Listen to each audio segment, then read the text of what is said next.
So let me pull up a new ChatGPT window. Cool. So here is my ChatGPT dashboard. And you can see on the left here, I have all these different custom GPTs, projects, chats. So first, what I'm going to do is I'm going to come down to explore GPTs, and then I'm going to click on create.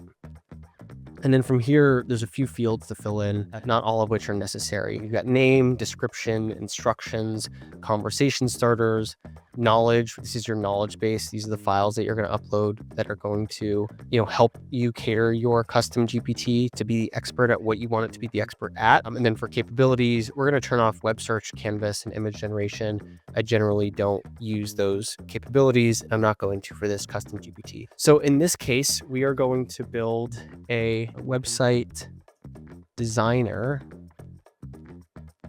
consultant. And now, of course, I need to give it a prompt, and I need to give it something in its knowledge base so that it actually is a website designer consultant, or at least a good one. So then what I'm going to do is I'm going to open up a new tab, go to ChatGPT, and I am going to upload a couple of PDF books that I have purchased through people online whose design work that I admire, because they had these available. They had them available as PDFs, which meant that I could take them and upload them to ChatGPT. And from here, I am going to use the simplest of prompts. I'm not going to do anything fancy here, although you can get much more sophisticated with this. And I'm going to tell it, I want to create a custom GPT that will act as a website designer for me. I don't know anything about website design, but I know I want my website to look great. You can give it context. I own a pest control. Me and potentially my team will be the one to use this.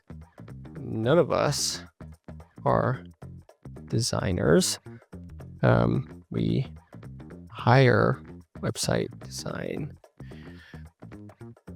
people to make the designs for us. Attached are the documents that will be in the custom GPT knowledge base. And then I'm going to say, give me a prompt that I can add to the backend of the custom GPT I'm building. Use the CoStar framework I've outlined below. The CoStar framework, without going into all the details, is just a really effective framework for creating prompts where you give it context,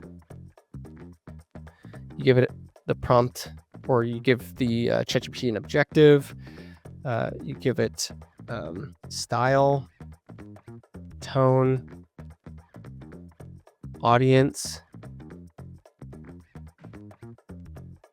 and you give it instructions for a response.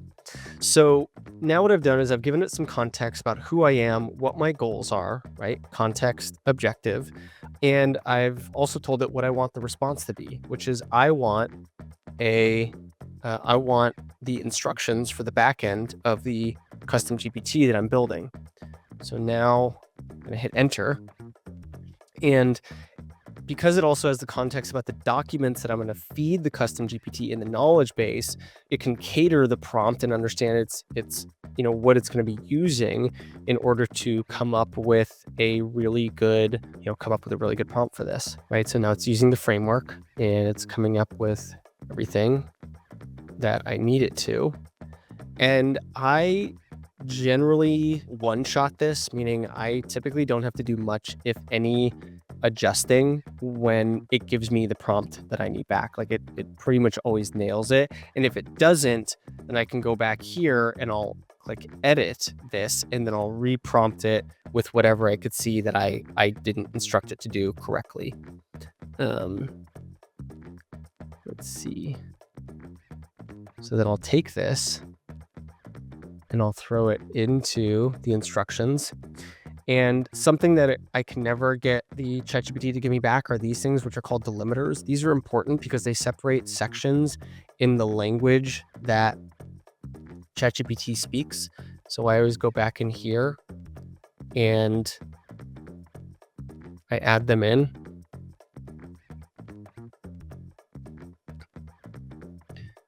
And let's see here.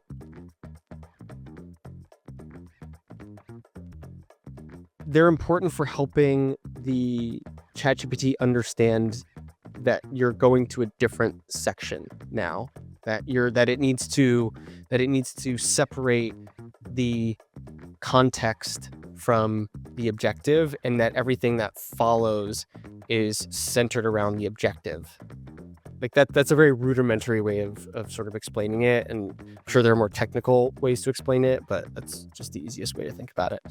Then, because I might want my team to use this, and I also want it to create a description, right? So make me a highly concise description of this GPT so my team knows how they can use it. And then I will take the description that it gives me, and that might be a little long. Let's see. Nope, it actually fit. Cool. Nope, it didn't. So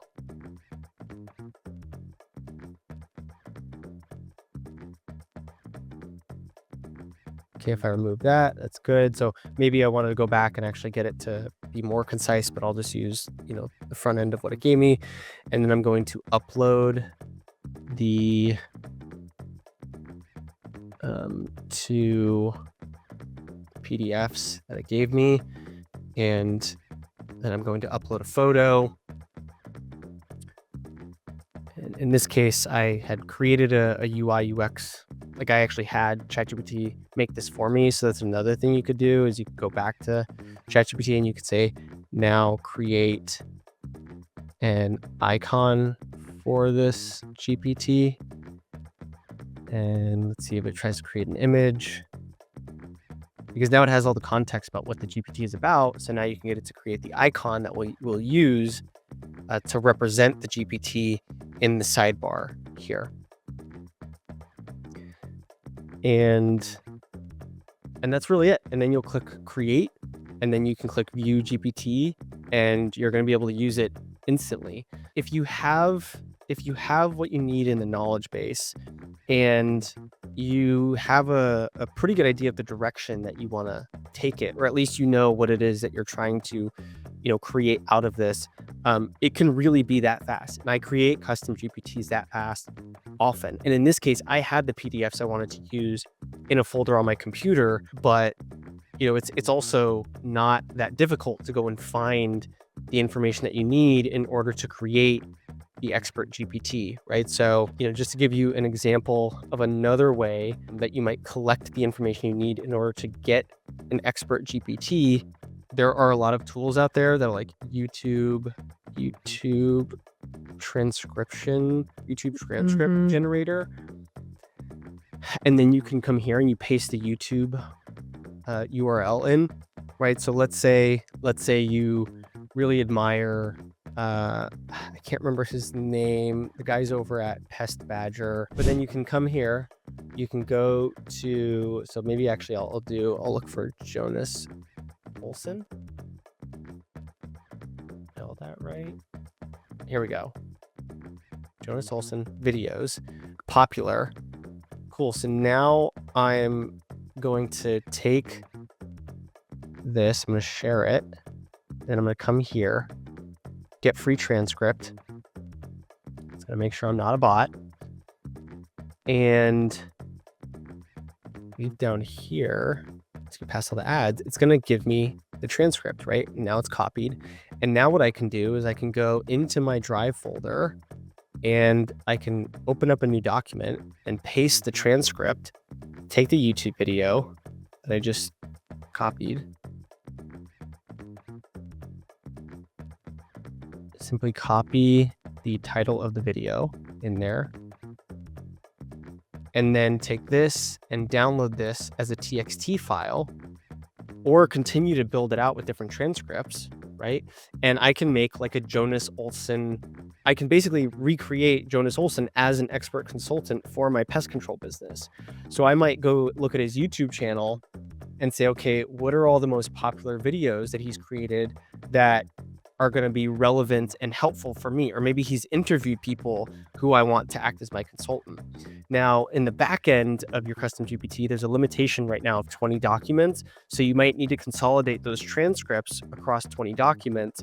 Maybe you create one document that's about marketing, and then you create another document with transcripts about sales, and so on and so on and so forth, right? And then you end up with basically a version of Jonas Olson that you can tap into for free at any time. And that's just YouTube. You can do the same thing. You can do similar kind of strategies with podcast content. Like I said, if there's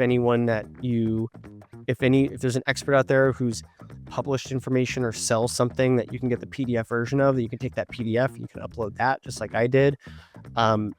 But yeah, hopefully what this is showing people is just how simple it is to create a custom GPT that is now going to be light years ahead of the regular version of the of ChatGPT that you would have built, right? And then the other bonus here that I'll unlock for people that most people don't know is that you can actually have ChatGPT give you feedback when you give it a screenshot. So as an example, if I go to Orkin.com and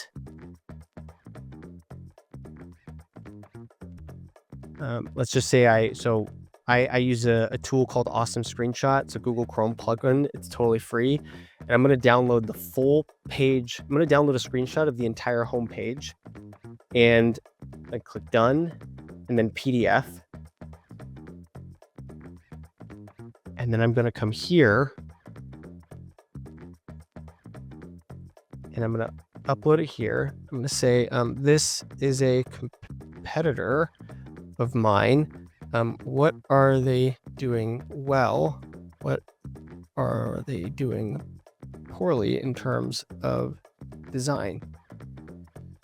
And so you can start to think through all sorts of initiatives that you can create from this, right? Like you could go to, let's say, your top 5 competitors in the area where you're selling, and you could upload all of them and say, what are my competitors doing well? What are they doing poorly from a design perspective? Or you could take a screenshot of a staging site that your design team has put forward, or a Figma file, any kind of file that they're giving you. And you can say, my design team just gave this to me. What kind of feedback can I give them about the design? And then it can do that for you, right? So what they're doing well, extremely clear observation, established authority, trust signals, right? And so it's sort of walking you through all the things that it knows how to, based on conversion principles from those 2 books that are in the knowledge base for this custom GPT. And so if you start to do this and build some momentum and figure out how to do this, especially quickly, then there's so many use cases for this, as we've gone over previously. You just end up with this little AI army of experts that you could always go to for feedback, and your ability to be productive goes through the roof.